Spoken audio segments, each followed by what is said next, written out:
j'espère que vous allez bien, que le confinement se passe bien. Aujourd'hui, je vais vous faire une petite vidéo pour qu'on passe un petit peu de temps ensemble.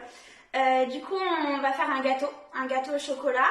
C'est une recette que j'ai trouvée sur internet. J'ai un petit peu diminué les doses de sucre, parce qu'il ne faut pas trop manger de gâteau. On va commencer tout de suite. Alors, pour commencer, il nous faut 200 g de chocolat noir. Il nous faut 125 g de beurre, 125 g de sucre et 125 g de farine. Ensuite, on va avoir besoin de 4 œufs et un sachet de levure chimique. Donc, pour commencer, on va utiliser notre chocolat qu'on va avoir coupé en petits dés. Et dans le même saladier, on va verser le beurre. Et on va aller faire fondre tout ça au micro-ondes. Pendant que le beurre et le chocolat sont en train de fondre tout doucement, il ne faut pas le faire fondre trop vite, on va pouvoir séparer les blancs des jaunes.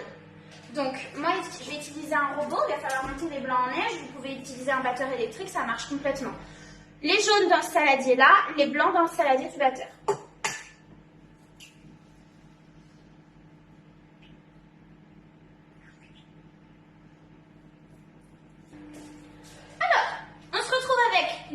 Dans notre saladier et nos blancs dans le saladier du batteur. Une fois qu'on a fait ça, il va falloir y ajouter le sucre. Donc 125 g de sucre blanc. On ajoute. Hop. Je vais voir mon chocolat. Et là c'est nickel. Voilà, on le met de côté. On va le laisser refroidir un petit peu. Pendant ce temps-là, on a mis le sucre dans le jaune d'œuf et on va fouetter. On s'équipe d'un fouet et c'est parti. On fouette énergiquement. Comme ça nous fait un petit peu la musculation des bras. Et là, on ne fait pas de gym. Voilà, mon mélange là, il a bien blanchi. Il est devenu beaucoup plus clair.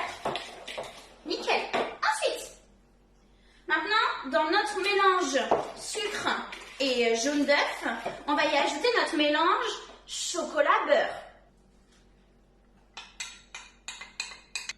C'est bon le chocolat, mais il ne faut pas manger trop. Et là, on commence à avoir quelque chose qui ressemble à un bon gâteau au chocolat. C'est bien mélangé. Maintenant, on va s'occuper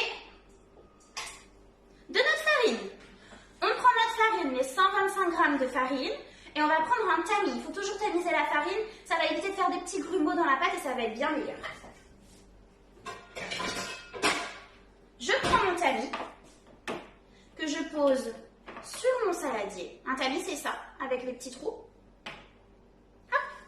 Et je verse ma farine petit à petit, pas trop, sinon ça va faire des grumeaux. Donc on en met un petit peu.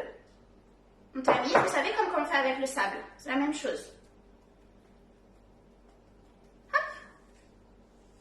On tamise et on fouette. Et ça, on le fait à chaque étape, jusqu'à qu'il n'y ait plus de farine. Et pour finir, on met notre levure. Pareil, dans le tamis. Un sachet entier de levure. Et on fouette. Et maintenant, on va s'occuper de nos blancs en neige. Au robot, on va fouetter à petite vitesse d'abord. Et petit à petit, on augmente la vitesse. Pareil au fouet électrique. D'abord à petite vitesse et ensuite on augmente. Alors, nos blancs en neige sont bien montés, il faut qu'ils soient bien fermes.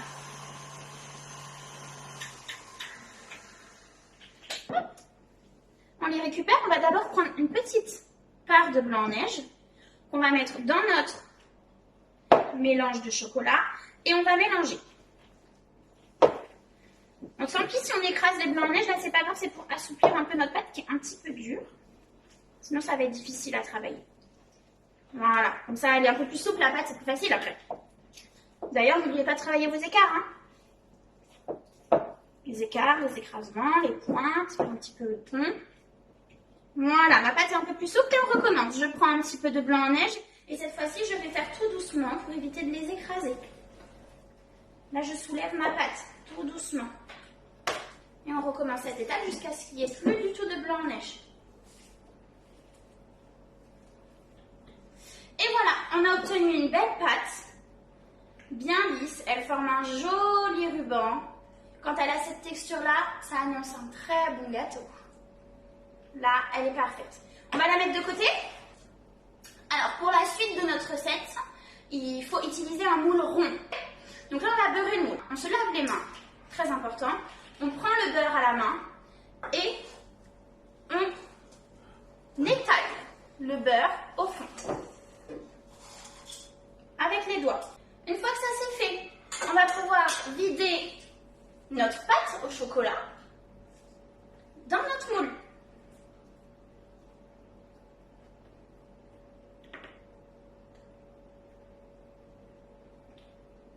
Et on enfourne. On enfourne dans un four à 180 degrés pendant 30 à 35 minutes. Pour savoir si le gâteau est cuit, il faut planter un couteau dedans. Quand la lame du couteau est toute propre, ça veut dire que le gâteau est cuit. Pour cette étape-là, on demande à papa et maman de mettre le gâteau dans le four. Ok? Alors, le gâteau a bien cuit, il a bien monté. On l'a démoulé correctement. Moi, ce que je vous conseille, c'est de prendre une assiette et de le retourner. Si jamais il est trop gonflé en haut, vous coupez le dessus. Mais sinon, on le retourne et on le pose dans notre assiette. Vous allez pouvoir décorer le gâteau comme vous voulez, mais moi, la Saint-Rose me manque beaucoup. Du coup, j'ai découpé dans une feuille de papier le petit logo de la Saint-Oise. Ce petit logo-là, je vais venir le poser sur mon gâteau, dans ma feuille de papier. Hop. Donc ça donne ça. Je l'ai posé sur mon gâteau. Je vais venir prendre mon sucre glace. Et je vais saupoudrer mon gâteau de sucre glace. Voilà. Quand on a fait ça, on enlève délicatement la feuille de papier. Hop. Et la petite tête.